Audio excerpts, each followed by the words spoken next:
أعوذ بالله من الشيطان الرجيم.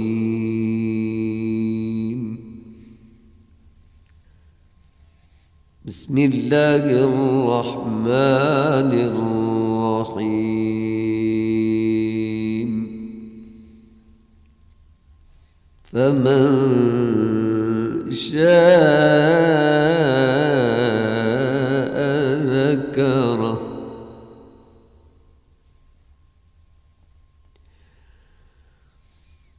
في صحف مكرمة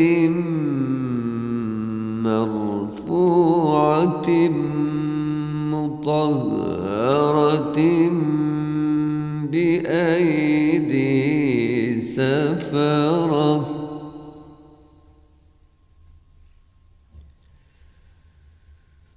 كرام بررة.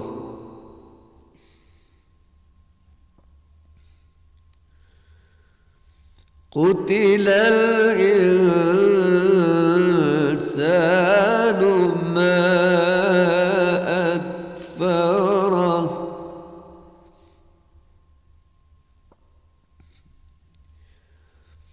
من أي شيء خلقه من نطفة خلقه فقدره ثم السبيل يسره ثم أماته فأقبره ثم إذا شاء أنشره.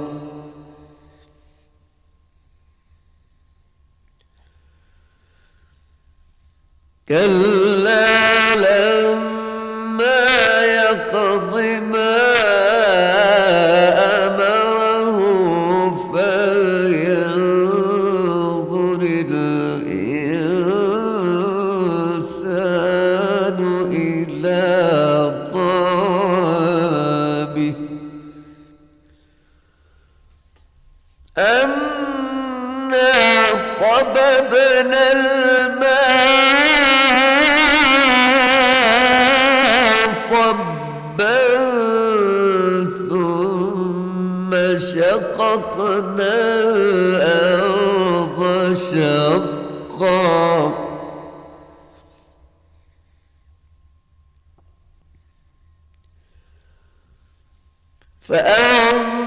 فأنبتنا فيها حبا وعنبا وقضبا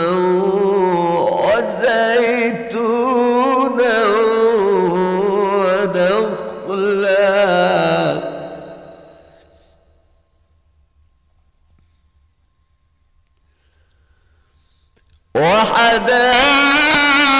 وحدائق غلبا وفاكهة وأبا متاعا لكم ولأنعامكم.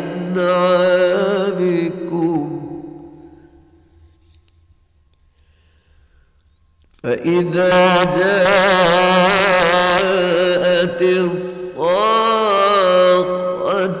يوم يفر المرء من أخيه يوم يفر المرء من أخيه وأمه وأبيه وصاحبته وبنيه لكل امرئ منهم يومئذ شأن يغنيه. وجوه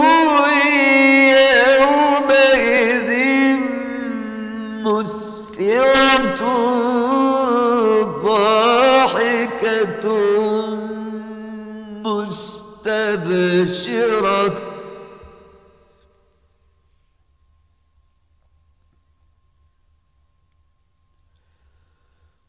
ووجوه يومئذ عليها غبرة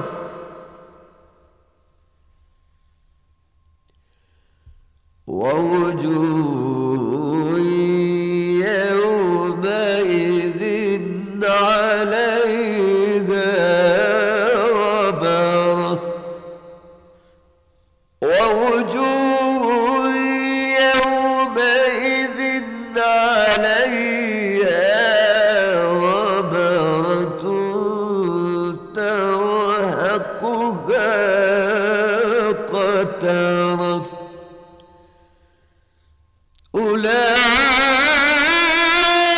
أولئك هم الكفرة الفجرة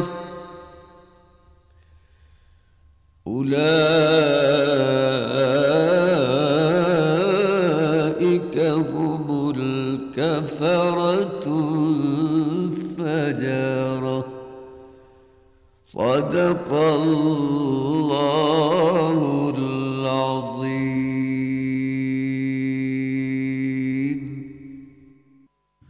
اللہ کے نام سے جو بڑا مہربان نہایت رحم والا ہے۔ قابل ادب ورقوں میں لکھا ہوا جو بلند مقام پر رکھے ہوئے اور پاک ہیں، ایسے لکھنے والوں کے ہاتھوں میں جو سردار اور نیکوکار ہیں، انسان ہلاک ہو جائے کیسا ناشکرہ ہے۔ اسے اللہ نے کس چیز سے بنایا؟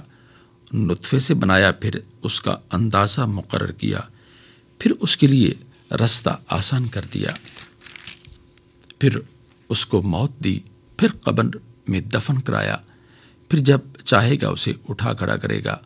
کچھ شک نہیں کہ اللہ نے اسے جو حکم دیا اس نے اس پر عمل نہ کیا، تو انسان کو چاہیے کہ اپنے کھانے کی طرف نظر کرے۔ بے شک ہم ہی نے پانی برسایا، پھر ہم ہی نے زمین کو چیرا پھاڑا، پھر ہم ہی نے اس میں اناج اگایا، اور انگور اور ترکاری اور زیتون اور کھجوریں اور گھنے گھنے باغ اور میوے اور چارہ، یہ سب کچھ تمہارے اور تمہارے چارپایوں کے لیے بنایا۔ تو جب قیامت کا غل مچے گا، اس دن آدمی اپنے بھائی سے دور بھاگے گا، اور اپنی ماں اور اپنے باپ سے اور اپنی بیوی اور اپنے بیٹے سے۔ ہر شخص اس روز ایک فکر میں ہوگا جو اسے مصروفیت کے لیے بس کرے گا، اور کتنے منہ اس روز چمک رہے ہوں گے، خندہ و شاداں یہ نیکوکار ہیں، اور کتنے منہ ہوں گے جن پر گرد پڑ رہی ہوگی اور سیاہی چڑھ رہی ہوگی، یہ کفار بد کردار ہیں۔ وآخر دعوانا ان الحمد للہ رب العالمین۔ ابھی آپ 30ویں پارے میں سورہ عبس کی آیات 13 تا 42 کی تلاوت اور ترجمہ سننے کی سعادت حاصل کر رہے تھے۔ تلاوت فرما رہے تھے قاری سید نوید قمر۔ ہدیہ درود و سلام بحضور نبی کریم صلی اللہ علیہ وآلہ وسلم۔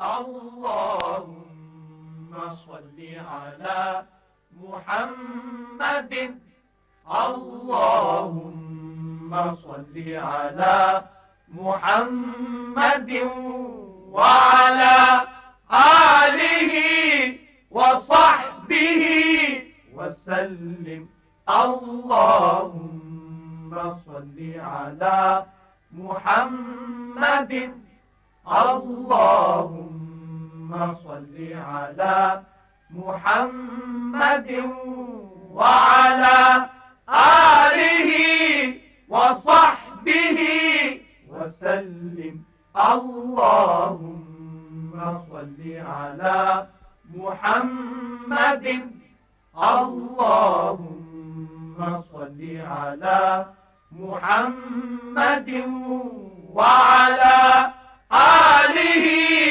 وصحبه وصحبه وسلم. اللهم صل على محمد. اللهم صل على محمد وعلى آله وصحبه وسلم. اللهم صل على محمد. اللهم صل على محمد وعلى آله وصحبه وسلم. اللهم صل على محمد. اللهم صل على محمد وعلى آله وصحبه وسلم. اللهم صل على محمد.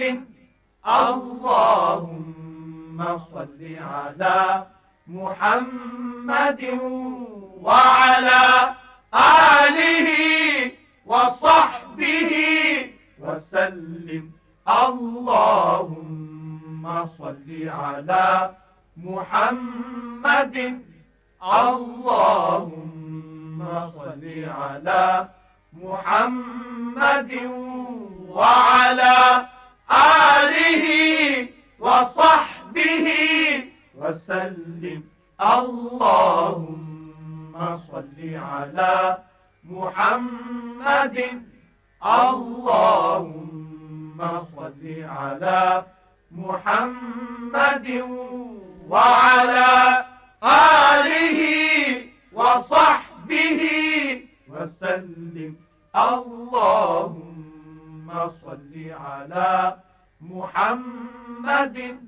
اللهم صل على محمد وعلى آله وصحبه وسلم. ارشاد باری تعالیٰ ہے، اور یتیموں کا مال جو تمہاری تحویل میں ہو ان کے حوالے کر دو، اور ان کے پاکیزہ اور عمدہ مال کو اپنے ناقص اور برے مال سے نہ بدلو، اور نہ ان کا مال اپنے مال میں ملا کر کھاؤ کہ یہ بڑا سخت گناہ ہے۔ حمد و ثنائے رب جلیل۔ دونوں جہاں کو روشن کرتا ہے نور تیرا، کرتا ہے نور تیرا، آیا ہے مظاہر ظاہر، ظہور تیرا ظاہر، ظہور تیرا، دونوں جہاں کو روشن کرتا ہے نور تیرا، کرتا ہے نور تیرا، باہر نہ آ سکی تو قید خودی سے اپنی، باہر نہ آ سکی تو قید خودی سے اپنی، قید خودی سے اپنی، ہے عقل بے حقیقت دیکھا شعور تیرا، دیکھا شعور تیرا، دونوں جہاں کو روشن کرتا ہے نور تیرا، کرتا ہے نور تیرا، ہے جلوہ گاہ تیرا، کیا غیب کیا شہادت، ہے جلوہ گاہ تیرا، کیا غیب کیا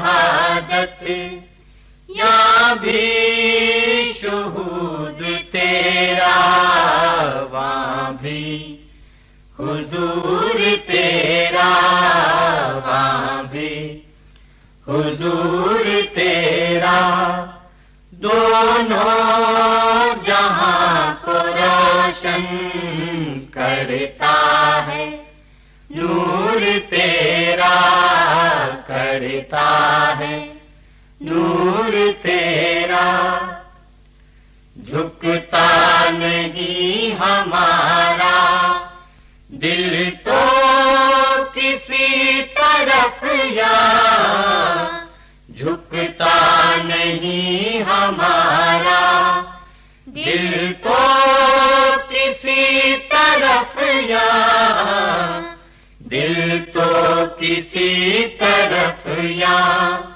جی میں بھرا ہوا ہے از بس غرور تیرا، از بس غرور تیرا، دونوں جہاں کو روشن کرتا ہے، نور تیرا کرتا ہے، نور تیرا، آیان ہے مظاہر ظاہر، ظہور تیرا ظاہر، ظہور تیرا، دونوں جہاں کو روشن کرتا ہے، نور تیرا کرتا ہے۔ خواجہ میر درد کا حمدیہ کلام پیش کر رہے تھے تاج ملتانی اور ساتھی۔ آئیے تقاریر کے سلسلے درس حدیث میں ڈاکٹر عبد المالک کی گفتگو سنتے ہیں۔ نحمده ونصلي على رسوله الكريم، أما بعد فأعوذ بالله من الشيطان الرجيم، بسم الله الرحمن الرحيم۔ عن عائشة رضي الله عنها أن النبي صلى الله عليه وسلم قال: إن الرفق لا يكون في شيء إلا زانه، ولا ينزع من شيء إلا شانه، رواہ مسلم۔ حضرت عائشہ رضی اللہ عنہا سے روایت ہے کہ نبی کریم صلی اللہ علیہ وسلم نے ارشاد فرمایا، نرمی جس چیز کے اندر بھی ہوتی ہے اس سے زینت بخشتی ہے، اور جس معاملے سے نرمی نکال لی جاتی ہے وہ بدنما ہو جاتا ہے۔ حدیث کی وضاحت، نرم مزاج و نرم خو شخص کی فضیلت بیان ہوئی ہے۔ ایک روایت میں حضرت عبداللہ ابن مسعود رضی اللہ تعالی عنہ فرماتے ہیں کہ قال رسول اللہ صلی اللہ علیہ وسلم: الا اخبرکم بمن یحرم علی النار وبمن تحرم النار علیہ علی کل ہین قریب سہل، رواہ احمد۔ حضرت عبداللہ ابن مسعود فرماتے ہیں کہ رسول اللہ صلی اللہ علیہ وسلم نے فرمایا، کیا میں بتاؤں کہ وہ شخص کون ہے جو آگ پر حرام ہوگا اور جس پر آگ حرام ہوگی؟ تو سنو، دوزخ کی آگ ہر اس شخص پر حرام ہوگی جو نرم مزاج اور نرم طبیعت لوگوں سے نزدیک اور نرم خو ہو۔ نرمی کرنے کا اثر۔ عن عائشة قالت قال رسول الله صلى الله عليه وسلم: لا يريد الله بأهل بيت رفقا إلا نفعهم ولا نحرمهم إياهم إلا ضرهم۔ حضرت عائشہ رضی اللہ عنہا فرماتی ہیں کہ رسول اللہ صلی اللہ علیہ وسلم نے فرمایا، اللہ تعالیٰ جن گھر والوں کے لیے نرمی و مہربانی پسند کرتا ہے اس کے ذریعے ان کو نفع پہنچاتا ہے، اور جن گھر والوں کو نرمی و مہربانی سے محروم رکھتا ہے اس کے ذریعے ان کو نقصان پہنچاتا ہے۔ ان حضور صلی اللہ علیہ وسلم نے تجارت میں حسن خلق، نرم مزاجی، ہمدردی اور حسن معاملہ کی تاکید فرمائی ہے، درشتی اور تندخوئی اور بدمزاجی سے روکا ہے۔ آپ صلی اللہ علیہ وسلم کا ارشاد گرامی ہے، خرید و فروخت میں نرمی کرنے والے شخص کو اللہ تعالیٰ جنت میں داخل کرے گا۔ ایک اور جگہ ارشاد ہے، اس شخص پر اللہ تعالیٰ رحم فرمائے گا جو خرید و فروخت کے وقت اپنا حق لینے اور دینے میں نرم اور فرخ دل ہو۔ قرآن مجید میں نرمی کے سلسلے میں اللہ تعالیٰ نے ارشاد فرمایا ہے، وَقُولَا لَهُ قَوْلًا لَيِّنًا لَعَلَّهُ يَتَذَكَّرُ أَوْ يَخْشَى، اس سے کہو نرم بات، شاید وہ سوچے یا ڈرے۔ اللہ تعالیٰ نے حضرت موسیٰ اور ہارون علیہم السلام کو فرعون کی ہدایت کے لیے بھیجنے کا حکم ایک خاص ہدایت کے ساتھ دیا ہے۔ دعوت کا ایک اہم اصول ہے۔ یہ بیان ہوا ہے کہ فریق مخالفہ کتنا ہی سرکش اور غلط سے غلط عقائد و خیالات کا حامل ہو، اصلاح و ہدایت کا فریضہ انجام دینے والوں پر لازم ہے اس کے ساتھ بھی ہمدردانہ خیر خواہانہ انداز سے بات نرم کرے۔ اسی کا یہ نتیجہ ہو سکتا ہے کہ مخاطب کچھ غور فکر کرنے پر مجبور ہو جائے اور اس کے دل میں خدا کا خوف پیدا ہو جائے۔ فرعون جو خدائی کا دعوے دار اور ظالم تھا، جو اپنی ذات کی حفاظت کے لیے ہزارہا بنی اسرائیل کے بچوں کے قتل کا مجرم ہے، اس کی طرف بھی اللہ تعالیٰ اپنے خاص پیغمبر کو بھیجتے ہیں تو یہ ہدایت نامہ دے کر بھیجتے ہیں کہ اس سے بات نرم کرے تاکہ اس کو غور فکر کا موقع ملے۔ اللہ تعالیٰ کے علم میں تھا کہ فرعون اپنی سرکشی سے اور گمراہی سے باز آنے والا نہیں ہے، مگر اپنے پیغمبروں کو اس اصول کا پابند کرنا تھا جس کے ذریعے خلق خدا سوچنے سمجھنے پر مجبور ہو کر خدا تعالیٰ کے خوف کی طرف آ جائے۔ فرعون کو ہدایت ہو یا نہ ہو، مگر اصول وہ ہونا چاہیے جو ہدایت و اصلاح کا ذریعہ بن سکے اور اتمام حجت بھی ہو۔ حضور نبی کریم صلی اللہ علیہ وسلم کا ایک ارشاد گرامی ہے کہ حضرت انس رضی اللہ تعالی عنہ سے روایت ہے کہ رسول اللہ صلی اللہ علیہ وسلم بڑے خوش اخلاق تھے۔ ایک روز مجھے کسی ضرورت کے لیے بھیجا، میں نے کہا خدا کی قسم میں نہ جاؤں گا، اور میرے دل میں یہ تھا کہ جو حکم مجھ کو رسول صلی اللہ علیہ وسلم نے دیا ہے اس کے لیے ضرور جاؤں گا۔ پھر میں نکلا اور میرا گزر کچھ بچوں پر ہوا جو بازار میں کھیل رہے تھے۔ اتنے میں ناگہاں رسول کریم صلی اللہ علیہ وسلم نے میرے سر کے بال پیچھے سے پکڑے۔ میں نے آپ کی طرف دیکھا تو آپ کو ہانستا ہوا پایا۔ حضور صلی اللہ علیہ وسلم نے فرمایا، انس تم وہاں گئے تھے جہاں میں نے تم کو بھیجا تھا؟ میں نے کہا ہاں جاؤں گا یا رسول اللہ۔ خلاصہ کلام یہ ہے کہ آپ صلی اللہ علیہ وسلم انتہائی شفیق اور نرم خو تھے، کبھی بھی غصہ نہیں کرتے تھے۔ اللہ تبارک و تعالی ہم سب کو تعلیمات نبوی پر عمل کی توفیق عطا فرمائے۔ وما علینا الا البلاغ۔ تقریر کے سلسلے درس حدیث میں گفتگو کر رہے تھے ڈاکٹر عبد المالک۔ ارشاد نبوی صلی اللہ علیہ وآلہ وسلم ہے، جب کوئی مر جائے تو پھر اس کی برائی کی بات زبان پر مت لاؤ، اس کا معاملہ اب اپنے رب سے ہے۔ نعت رسول مقبول صلی اللہ علیہ وآلہ وسلم۔ دیار محبوب کے مسافر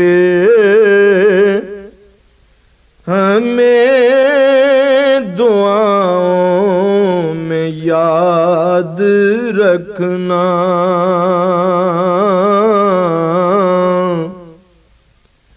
دیار محبوب کے مسافر ہمیں دعاؤں میں یاد رکھنا، جو دیکھنا دل کشا مناظر ہمیں دعاؤں میں یاد رکھنا،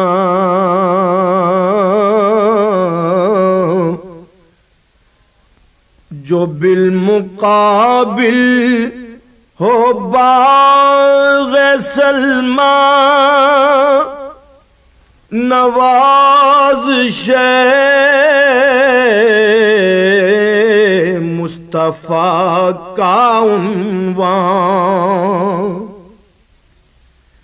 جو بالمقابل ہو باغ سلمیٰ نوازش مصطفیٰ کا عنوان، شگفتہ جب ہو ریاض خاطر ہمیں دعاؤں میں یاد رکھنا،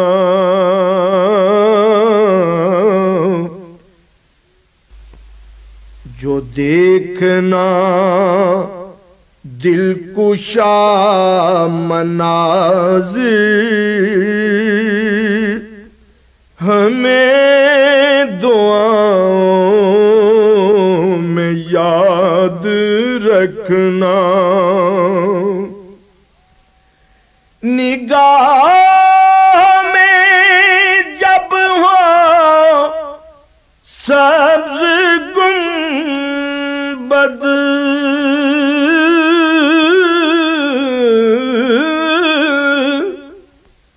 لبوں پہ صلی علی محمد، نگاہ میں جب ہو سبز گنبد لبوں پہ صلی علی محمد، جو سامنے ہوں حرم کے طائر، جو سامنے ہوں حرم کے طائر ہمیں دعاؤں میں یاد رکھنا، جو دیکھنا دل کشا مناظر ہمیں دعاؤں میں یاد رکھنا، صحاب جذبات جب ہو عمدہ، جو وقت ہو خاص رحمتوں کا، جو ان کی شان کرم ہو ظاہر ہمیں دعاؤں میں یاد رکھنا،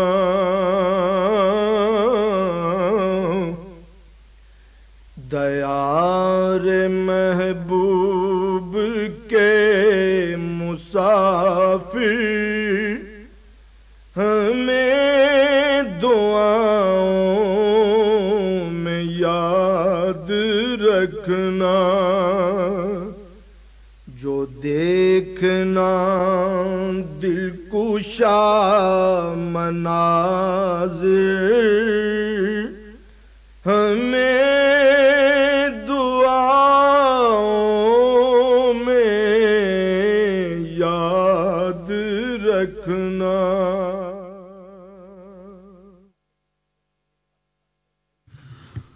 بارگاہ نبوی صلی اللہ علیہ وآلہ وسلم میں ہدیہ عقیدت پیش کر رہے تھے بدر الدین بدر. کلام تھا حفیظ طائب کا. آئیے اب اعلیٰ اخلاقی اقدار کے سلسلے روشنی میں پروفیسر محمد اویس سرور کی گفتگو سنتے ہیں. الحمد للہ وکفا وسلام علی عبادہ الذین اصطفیٰ. اما بعد. بناوٹ، تکلف اور دکھاوے سے بچنا سادگی ہے. مال و دولت کو بے جا اڑانا، مال کی نمائش کرنا اور غیر ضروری جگہوں پر خرچ کرنا سادگی کے خلاف ہے. سادگی کا تعلق پوری زندگی سے ہے اور اللہ تعالیٰ نے اپنے نیک بندوں کی یہ نشانی بیان فرمائی ہے کہ وہ لوگ جب خرچ کرتے ہیں تو نہ فضول خرچی کرتے ہیں اور نہ کنجوسی کرتے ہیں، اور ان کا خرچ ان دونوں کے درمیان اعتدال پر ہوتا ہے. اپنے پاس موجود نعمتوں کو ضائع کرنا اللہ تعالیٰ کو پسند نہیں ہے. اللہ تعالیٰ کا ارشاد ہے، اور کھاؤ اور پیو اور حد سے نہ بڑھو، بے شک وہ اللہ حد سے بڑھنے والوں کو پسند نہیں کرتا. نبی کریم خاتم النبیین صلی اللہ علیہ وعلی آلہ واصحابہ وسلم نے فرمایا، غیر ضروری ناز و نعمت سے بچو. آپ نے یہ بھی ارشاد فرمایا کہ بے شک سادگی ایمان کا حصہ ہے. حضور اقدس صلی اللہ تعالی علیہ وسلم کی مبارک زندگی سادگی کا بہترین نمونہ ہے. سادہ خوراک استعمال فرماتے، بغیر چھنے آٹے کی روٹی تناول فرماتے، اکثر اوقات کھجوروں اور دودھ پر گزارا فرماتے. گھر میں گوشت پکتا تو آپ اس میں شوربہ زیادہ کرنے کا کہتے اور شوربے میں روٹی ڈبو کر کھاتے تھے. آپ علیہ الصلاۃ والسلام کا لباس اور آپ کا بستر بھی بہت سادہ تھا. آپ نے عمارتوں کی بلندی پر فخر کرنے کو قیامت کی نشانی قرار دیا. حضور علیہ الصلاۃ والسلام کی مبارک زندگی میں جو سادگی کی تعلیم ملتی ہے، اس سادگی کو اختیار کرنے سے انسان کو بہت سے فائدے حاصل ہوتے ہیں. خوراک میں سادگی سے انسان بہت سی بیماریوں سے بچا رہتا ہے. سادہ خوراک کھانے سے انسان میں قناعت پیدا ہوتی ہے. رہائش میں سادگی یہ ہے کہ انسان بڑے بڑے محلات کے بجائے ایسے گھر میں زندگی بسر کرے جس میں ضروری رہائش کا انتظام ہو. لباس کی سادگی یہ ہے کہ ہمارا لباس صاف ستھرا اور سادہ ہو. حضور اقدس صلی اللہ علیہ وسلم نے لباس کے بارے میں جو تعلیمات دی ہیں ان کا نچوڑ یہ ہے کہ لباس باپردہ ہو، سادہ ہو اور موسمی ضرورتیں پوری کرتا ہو. گھریلو استعمال کی اشیاء میں سادگی یہ ہے کہ گھر کی ضروریات پوری کرنے کے لیے بہت زیادہ مہنگی چیزیں استعمال نہ کی جائیں. قیامت کے دن انسان سے پوچھا جائے گا کہ اس نے اللہ کے دیے ہوئے مال کو کہاں اور کیسے خرچ کیا. سادگی دل کو راحت اور سکون دیتی ہے. سادہ زندگی گزارنے سے مال میں برکت آ جاتی ہے. سادگی اپنا کر انسان بہت سی پریشانیوں سے بچ جاتا ہے. سادگی اختیار کرنے سے معاشرے میں توازن پیدا ہوتا ہے، اور سادگی اختیار کرنے سے جو بچت ہوتی ہے اس سے ضرورت مندوں کی مدد کی جا سکتی ہے. جو لوگ اپنی چیزوں کی نمائش کرتے ہیں وہ دراصل دوسروں کو نیچا دکھانا چاہتے ہیں. ایسا کرنے سے اللہ تعالی ناراض ہوتے ہیں. ہمیں یہ بھی یاد رکھنا چاہیے کہ ضرورت کی جگہوں پر ضرورت کے مطابق خرچ کرنا ضروری ہے اور یہ سادگی کے خلاف نہیں ہے. اگر کوئی شخص ضرورت کی جگہ پر بھی خرچ نہ کرے تو یہ بھی اللہ کو پسند نہیں ہے اور ایسے شخص کو بخیل کہا جاتا ہے. جب کوئی قوم سادگی چھوڑ دیتی ہے اور فضول خرچی کی عادت اپنا لیتی ہے تو وہ بہت سی اخلاقی برائیوں کا شکار بھی ہو جاتی ہے. اسلام خوشی اور غم کے موقع پر سادگی اختیار کرنے کی تعلیم دیتا ہے. اسلامی تعلیمات پر عمل کرتے ہوئے ہمیں ہر جگہ سادگی کو اپنانا چاہیے تاکہ ہم ایک مضبوط قوم بنیں اور ہمارا وطن پاکستان خوشحال ہو جائے۔ اللہ تعالی ہمیں ان باتوں کو سمجھ کر ان پر عمل کرنے کی توفیق عطا فرمائے۔ وآخر دعوانا ان الحمد للہ رب العالمین۔ اعلیٰ اخلاقی اقدار کے سلسلے روشنی میں گفتگو کر رہے تھے پروفیسر محمد اویس سرور۔ حضور نبی کریم صلی اللہ علیہ وآلہ وسلم نے ارشاد فرمایا، جس شخص کا پڑوسی اس کے شر سے محفوظ نہیں ہے وہ شخص جنت میں داخل نہیں ہو سکے گا۔ یوں تو ہر دور مہکتی ہوئی نیندیں لایا، یوں تو ہر دور مہکتی ہوئی نیندیں لایا، تیرا پیغام مگر خواب نہ بننے پایا، یوں تو ہر دور تو جب آیا تو مٹی روح بدن کی تفریق،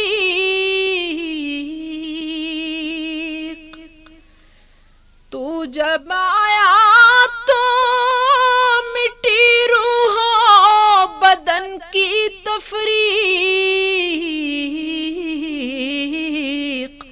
تو نے انسان کے خیالوں میں لہو دوڑایا، یوں تو ہر دور جن کو دھندلا گئے صدیوں کی غریبی کے غبار، جن کو دھندلا گئے صدیوں کی غریبی کے غبار، ان خد و خال کو سونے کی طرح چمکایا، یوں تو ہر دور سمٹ آیا تیرے ایک حرف صداقت میں وہ راز،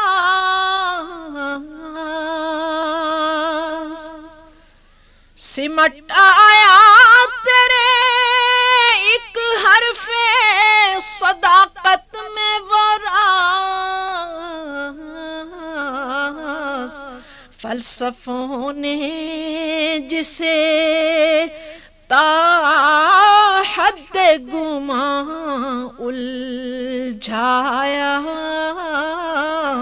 یوں تو ہر دور راحت جاں تیرے خورشید محبت کا طلوع،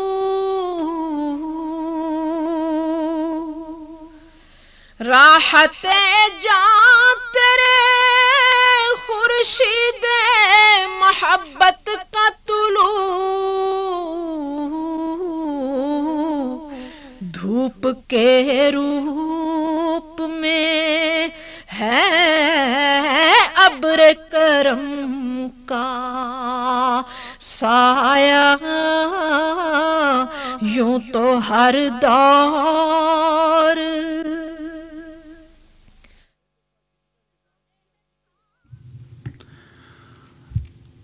قاریہ پروین بٹ کی آواز میں آپ نعتیہ کلام سماعت فرما رہے تھے۔ دینی تعلیمات کا پروگرام حیا علی الفلاح ریڈیو پاکستان اسلام آباد کے اسٹوڈیو سے قومی نشریاتی رابطے پر پیش کیا جا رہا ہے۔ آپ نے پوچھا ہے۔ سامعین، آپ کے دینی اور سماجی مسائل کا حل قرآن و سنت کی روشنی میں پیش کر رہے ہیں ڈاکٹر حافظ حبیب الرحمان۔ الحمدللہ رب العالمین والصلاة والسلام علی رسولہ الامین، اما بعد فاعوذ باللہ من الشیطان الرجیم، بسم اللہ الرحمن الرحیم۔ یہ ایک سوال بیمہ کمپنیوں سے متعلق ہے کہ یہ جو انشورنس کی اور بیمہ کمپنیاں ہیں، ان کے بارے میں نے سنا ہے کہ موجودہ نظام سودی ہے اور میں نے بھی اس میں حصہ ڈالا ہوا ہے، تو کیا یہ واقعی سودی نظام ہے اور سودی کاروبار کرتی ہیں اور ان کے ساتھ کوئی معاملہ کرنا، لین دین کرنا درست ہے یا نہیں؟ بیمہ کمپنیاں یا انشورنس کی جو موجودہ کمپنیاں ہیں، ان کا موجودہ نظام سودی کاروبار ہی کی ایک مکمل شکل ہے، جسے بیمہ کمپنی باہمی تعاون کا نام دیتی ہے، کبھی تکافل کا نام دیتی ہے۔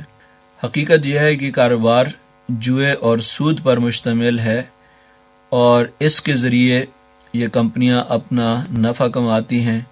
لائف انشورنس ہوتی ہے، جس طرح زندگی کا بیمہ ہے، ذمہ داریوں کا بیمہ ہے، املاک کا بیمہ ہے۔ تو یہ مختلف قسم کے بیمے کروائے جاتے ہیں جن کا مقصد لوگوں کو یہ بیان کیا جاتا ہے کہ قدرتی آفات اور حادثات میں جو جانی یا مالی نقصان ہوتا ہے، یہ کمپنیاں اس کی تلافی کریں گی۔ اگر کوئی شخص بیمہ کمپنیوں کو باقاعدگی کے ساتھ جو ہے وہ قسط اپنی ادا کرتا رہتا ہے، تو اگر وہ کسی حادثے کا شکار ہو جاتا ہے یا اس کو کوئی جانی یا مالی نقصان ہو جاتا ہے یا مثلا گاڑی کا حادثہ ہو جاتا ہے، تو ایسی صورت میں وہ انشورنس کمپنی اس کی تلافی کرتی ہے۔ تو کمپنی چونکہ بیمہ داروں کی جمع کردہ رقم سودی کاروبار میں لگاتی ہے اور وہ قرض دے کر سود لیتی ہے، سود کی اس رقم سے حصہ داروں کو بھی رقم دیتی ہے اور خود بھی حصہ لیتی ہے۔ یہ اس کی اصل حقیقت ہے کہ جتنی بھی بیمہ کمپنیاں، انشورنس کی کمپنیاں اس وقت کام کر رہی ہیں، ان میں چونکہ نہ صرف یہ کہ سود پایا جاتا ہے بلکہ جوا بھی پایا جاتا ہے، اور ایک اور چیز جس سے نبی اکرم صلی اللہ علیہ وسلم نے منع فرمایا، جس کو اسلامی قانون کی خاص اصطلاح کے اندر غرر یعنی غیر یقینی کیفیت جو ہے وہ بھی پائی جاتی ہے۔ تو اس ایک کاروبار کے اندر کئی طرح کی قباحتیں ہیں اور اس میں جرم ہے۔ جوئے سے بھی قرآن مقدس کے اندر منع کیا گیا ہے، انما الخمر والمیسر، تو میسر جو ہے یہ جوئے کو کہا جاتا ہے، اس کو گندی چیز کہا گیا ہے اور شیطانی عمل قرار دیا گیا ہے۔ تو سود تو بہت ہی سنگین نوعیت کا جرم ہے، اور اس قدر سنگین نوعیت کا جرم ہے کہ نبی اکرم صلی اللہ علیہ وسلم نے سودی لین دین کرنے والوں کو اور اس میں کسی طرح کا بھی تعاون کرنے والوں پر لعنت فرمائی ہے۔ لعن رسول اللہ صلی اللہ علیہ وسلم آکل الربا وموکلہ، کھلانے والے پر بھی لعنت، کھانے والے پر بھی لعنت، اور اس حدیث میں مزید آگے کہ لکھنے والے پر بھی اور لکھوانے والے پر بھی، یعنی کسی طرح کا بھی جو شخص سودی کاروبار کے اندر تعاون کرتا ہے، لکھنے لکھانے کا کام کرتا ہے، گواہ بننے کا کام کرتا ہے، اور خود کھا رہا ہے، دوسروں کو کھلا رہا ہے، یا ان کے ایجنٹ کے طور پر کام کرتا ہے، تو ان سب پر نبی اکرم صلی اللہ علیہ وسلم نے لعنت فرمائی ہے۔ اور خود قرآن مجید کے اندر فرمایا گیا احل اللہ البیع وحرم الربا، اللہ رب العزت نے کاروبار کو، خرید و فروخت کو، لین دین کرنے کو جائز قرار دیا ہے، حلال قرار دیا ہے، اور سود کو حرام قرار دیا ہے۔ اور سود کے بارے میں تو یہاں تک فرمایا کہ سود اللہ اور اس کے رسول کے ساتھ اعلان جنگ ہے۔ تو اگر کوئی شخص یہ سمجھتا ہے کہ وہ اللہ اور اس کے رسول کے ساتھ جنگ کر کے جانی یا مالی نقصان سے بچ جائے گا، یا حادثات میں اس کی تلافی ہو جائے گی، یا قدرتی آفات میں اس کی تلافی ہو جائے گی، تو یہ ناممکن سی بات ہے۔ اس لیے کہ جو لوگ بھی اللہ تبارک و تعالیٰ کے قانون کو توڑتے ہیں، اگر ظاہری طور پر ایک جگہ سے ان کو وقتی اور عارضی طور پر فائدہ ملتا بھی ہے، تو اللہ تبارک و تعالیٰ کی سزا کے وہ مستحق ہو جاتے ہیں، اور کئی اور طریقوں سے ایسے حادثات کا شکار ہوتے ہیں، ایسی آفات کا شکار ہوتے ہیں جو ان کے وہم و گمان میں بھی نہیں ہوتی، جن کا وہ تصور بھی نہیں کر سکتے۔ وہاں سے ان کا جانی نقصان ہو جاتا ہے، مالی نقصان ہو جاتا ہے، خواہ وہ قدرتی آفات کے ذریعے ہو یا کسی اور شخص کے ذریعے یا کسی اور طریقے سے ہوں، من حیث لا یحتسب، جہاں سے ان کے وہم و گمان میں بھی نہیں ہوتا کہ یہاں سے بھی نقصان ہو سکتا تھا، اور ان آفات کا بھی وہ شکار ہو سکتا تھا جہاں سے کوئی بیمہ کمپنیاں ان کی نہ کفالت کر سکتی ہیں اور نہ ان کی تلافی کر سکتی ہیں۔ اس لیے جائز شکل جو بھی کاروبار کی ہو، حادثات سے بچنے کی ہو، جانی یا مالی نقصان کی تلافی کی ہو، اسے اختیار کرنا چاہیے، اور اسلام نے اس کے حوالے سے باہمی تعاون کی بے شمار شکلیں دی ہیں۔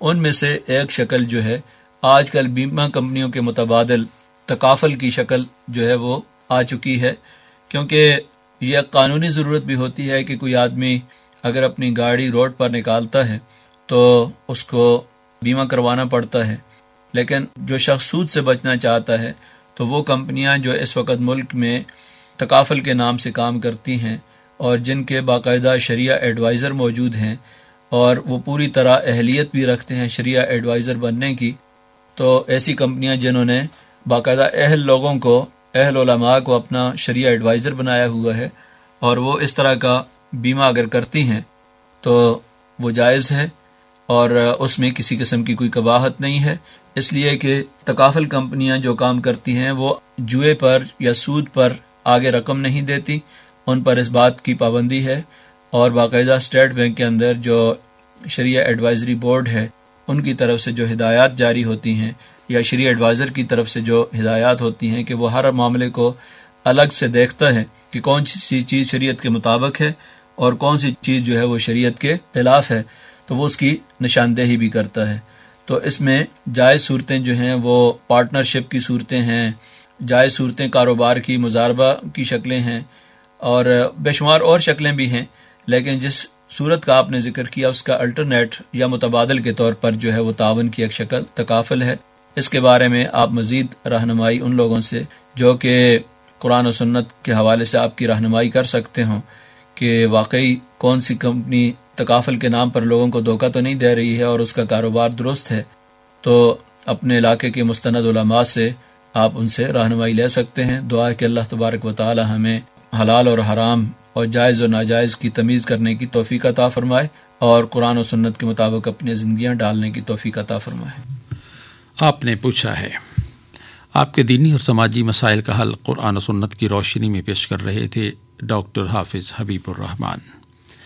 سامعین، اگر آپ بھی اس سلسلے میں کچھ سوال پوچھنا چاہیں تو خط لکھنے کے لیے ہمارا پتہ نوٹ فرما لیجیے۔ انچارج پروگرام حی علی الفلاح، پوسٹ باکس نمبر 2010، یعنی 2010، ریڈیو پاکستان، اسلام آباد۔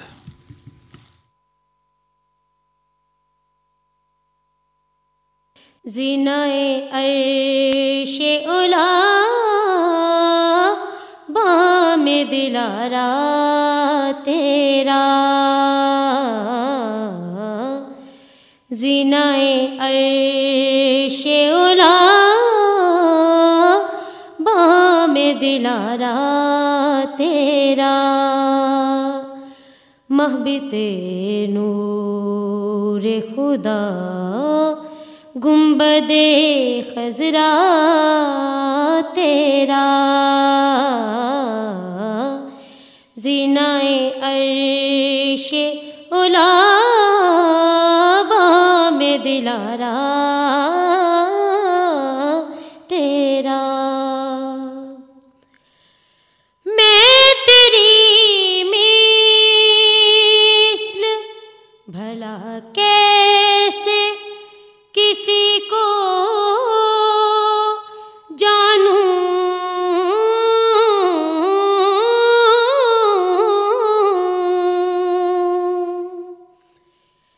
میں تیری مثل بھلا کیسے کسی کو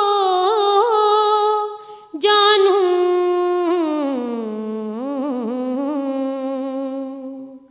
ایکم مثل جو ارشاد ہے شاہ تیرا، محبت نور خدا گنبد خضرا تیرا، زینہ عرش علا بام دلارا تیرا، ہے تیرا حسن دلاویز متاع فطرت،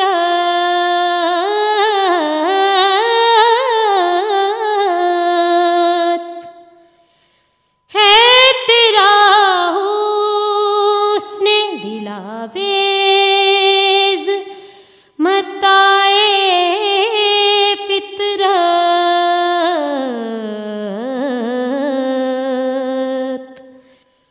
دست قدرت کا ہے شاکار سراپا تیرا،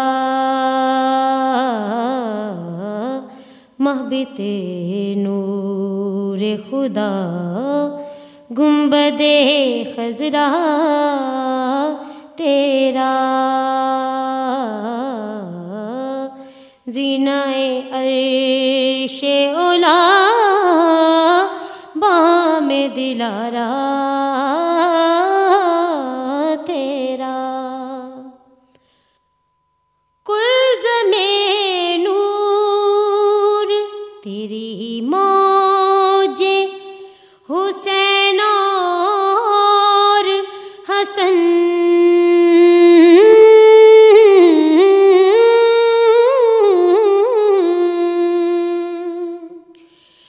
کلزم نور تیری موج حسین اور حسن،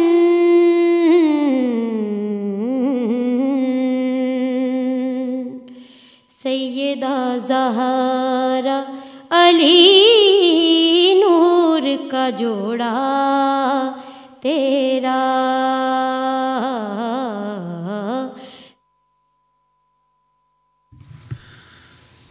نعت رسول مقبول صلی اللہ علیہ وآلہ وسلم پیش کر رہی تھیں سیدہ بابرہ بطول۔ کلام تھا بشیر حسین نظامی کا۔ قرآن حکیم اور ہماری زندگی کے سلسلے میں سورہ انعام کی آیات 122 تا 123 کے مضامین کے حوالے سے گفتگو کر رہے ہیں پروفیسر سعید احمد خان۔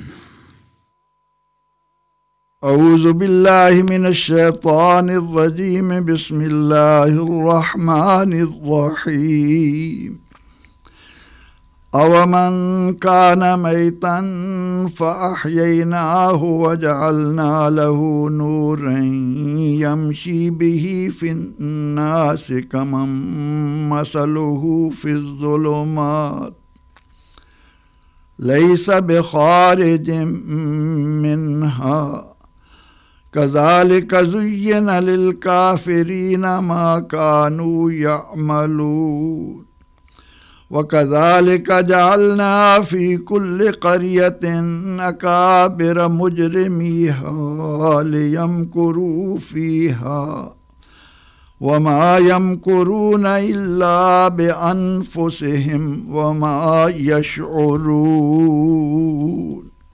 ان آیات کریمہ کا ترجمہ یہ ہے، کیا وہ شخص جو کہ مردہ تھا پس ہم نے زندگی عطا کی اور اس کے لیے ہم نے ایک نور بنا دیا جس کی بدولت وہ لوگوں میں چلتا ہے، کیا وہ اس کی مانند ہوگا جو اندھیروں میں پڑا ہے اور ان سے نکل بھی نہیں پاتا؟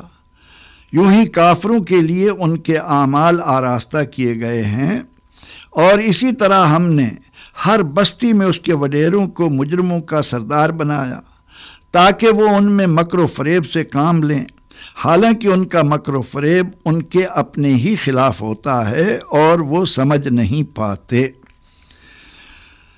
ان سے پہلے کی آیات میں اہل ایمان کو حکم دیا گیا کہ وہ غیر اللہ کے نام سے ذبح شدہ جانوروں کا گوشت نہ کھائیں، یہ سخت گناہ ہے۔ اب ان آیات مبارکہ میں واضح کیا جا رہا ہے کہ روشنی اور تاریکی یکساں نہیں ہوا کرتے، اور یہ کہ ہر قوم میں برائی کی اشاعت کا سبب اس کے سردار ہوا کرتے ہیں۔ قرآن حکیم ہدایت ربانی کی آخری اور محفوظ کتاب ہے، اور اس کے نزول کا مقصد یہ کہ لوگ اس کی بدولت وہ راہ پا لیں جو انہیں دنیا اور آخرت کی بھلائی عطا کرے۔ حضور سید عالم صلی اللہ علیہ وسلم کے ارشاد کے مطابق کہ آپ کو جب اللہ کی طرف سے یہ حکم ملا کہ بلغ ما انزل الیک، یعنی اللہ کے نازل کردہ احکامات کو لوگوں تک پہنچائیے، تو آپ ہمہ وقت اپنے اس فریضے کی سر انجام دہی میں کوشاں رہتے، مگر مشرکین مکہ آپ کے لیے جو مشکلات پیدا کرتے، ان کے تصور سے آج بھی روح انسانی کانپ اٹھتی ہے۔ ان آیات کریمہ میں جو بات بڑی عمدہ مثال کے ساتھ سمجھائی جا رہی ہے، اسے اس کے شان نزول کی روشنی میں سمجھنا آسان ہو جاتا ہے۔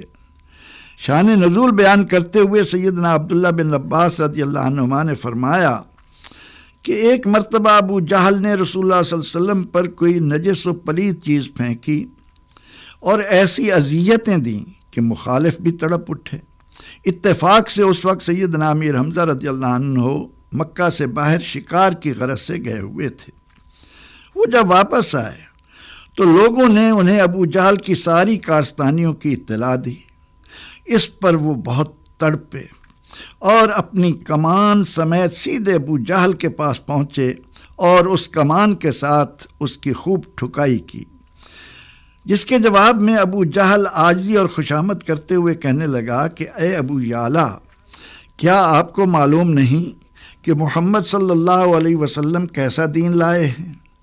انہوں نے ہمارے معبودوں کو غلط اور ہمارے باپ دادا کے نظریات کی مخالفت کی ہے، ہمیں گمراہ کہا ہے۔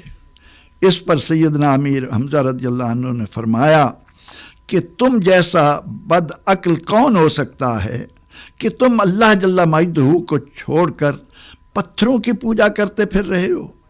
یاد رکھ، میں گواہی دیتا ہوں کہ اللہ کے سوا کوئی معبود نہیں، اور میں گواہی دیتا ہوں کہ محمد مصطفیٰ صلی اللہ علیہ وسلم اللہ کے رسول ہیں۔ یہ واقعہ حضرت امیر حمزہ رضی اللہ عنہ کے ایمان لانے کا سبب بھی بن گیا۔ اس موقع پر رب تعالی نے یہ آیہ کریمہ نازل فرمائی جس میں کفر و جہالت کو مثال کے ذریعے سمجھایا گیا کہ کفر و شرک سراپا تاریکی ہے۔ جس طرح کسی مردے کو تاریکی میں پھینک دیا جائے جس سے نہ وہ خود نکل سکے نہ کوئی اور اسے وہاں سے نکالے، جس طرح نور اور تاریکی یکساں نہیں، اسی طرح کفر اور ایمان برابر نہیں۔ سورہ البقرہ میں یہ بات یوں سمجھائی کہ اللہ مومنوں کا ولی ہے، وہ انہیں تاریکیوں سے نور کی طرف لاتا ہے، اور کفار کے ولی طاغوت یعنی شیاطین ہیں جو انہیں نور کی بجائے اندھیروں میں دھکیلنے میں ہمہ وقت مصروف رہتے ہیں۔ ایمان انسان کو مقصد حیات سے آگاہ کر کے خالق و مخلوق کے تعلق کو واضح کرتا ہے، اسے اس کے دائمی انجام یعنی جنت یا دوزخ سے آگہی عطا کرتا ہے، جس کی بدولت وہ اس آزمائش کے لیے عطا کردہ زندگی کے شب و روز کو اپنے عمدہ عقائد، عبادات، اخلاق حسنہ اور حقوق و فرائض کی ادائیگی کے نور سے بامقصد بنا لیتا ہے، جبکہ شرک و کفر انسان کو خواہشات نفس کا غلام بنا کر بدمستی اور حیوانگی پر مشتمل زندگی کو اپنی معراج سمجھ کر اسی میں فنا کی منزل کی طرف چلے جاتے ہیں۔ انہی آیات کریمہ میں بڑے خوبصورت انداز میں گمراہ لوگوں کے گمراہی میں مبتلا رہ کر زندگی گزار دینے کا سبب بھی بیان کر دیا۔ ارشاد ہوا کہ بستی میں موجود افراد اپنے وڈیروں کے زیر اثر ہوا کرتے ہیں، اور یہ سردار اپنی سرداری کے زوم میں کفر و شرک اور گناہوں کی دلدل کو زندگی کا حسن سمجھ کر خود بھی مجرمانہ اور غافلانہ زندگی گزارتے ہیں، اور الناس علی دین ملوکہم کے مطابق بستی کے کمزور اور بے بس لوگوں کو بھی اپنے مکر و فریب میں مبتلا کیے رکھتے ہیں۔ مکہ کے سرداروں کی حالت یہی تھی کہ نہ تو خود اسلام قبول کرتے اور نہ ہی دوسروں کو قبول کرنے دیتے۔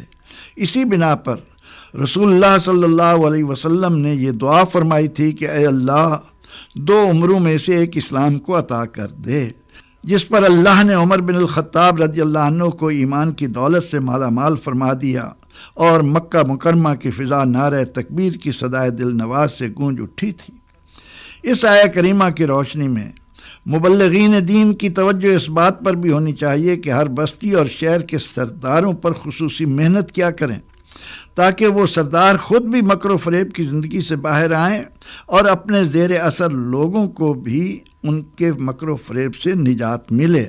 نتیجتاً یہ بھی بتا دیا کہ ایمان کے نور سے محروم دنیاوی لذتوں کے دل دادا اپنے گناہوں اور کفر و شرک کی بنا پر کسی اور کا نہیں، لاشعوری طور پر اپنا ہی نقصان کر رہے ہوتے ہیں۔ پروردگار عالمین ہمیں ایمان کی قدر و منزلت جاننے والا بنا کر اپنے اخلاق و کردار کا جائزہ لینے کی توفیق عطا فرما، آمین۔ وآخر دعوانا ان الحمد للہ رب العالمین۔ قرآن حکیم اور ہماری زندگی کے سلسلے میں سورہ انعام کی آیات 122 تا 123 کے مضامین کے حوالے سے گفتگو کر رہے تھے پروفیسر سعید احمد خان۔ ہدیہ درود و سلام بحضور نبی کریم صلی اللہ علیہ وآلہ وسلم۔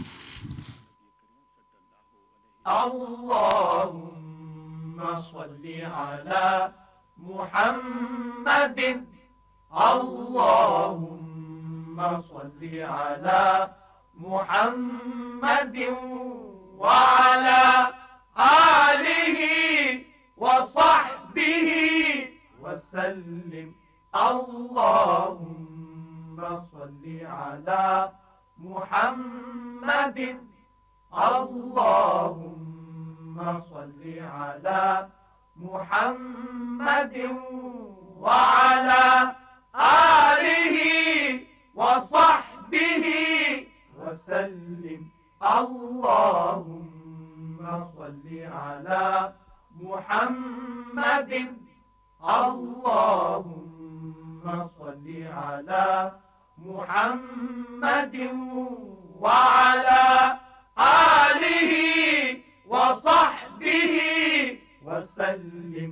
اللہم صلی علی محمد، اللہم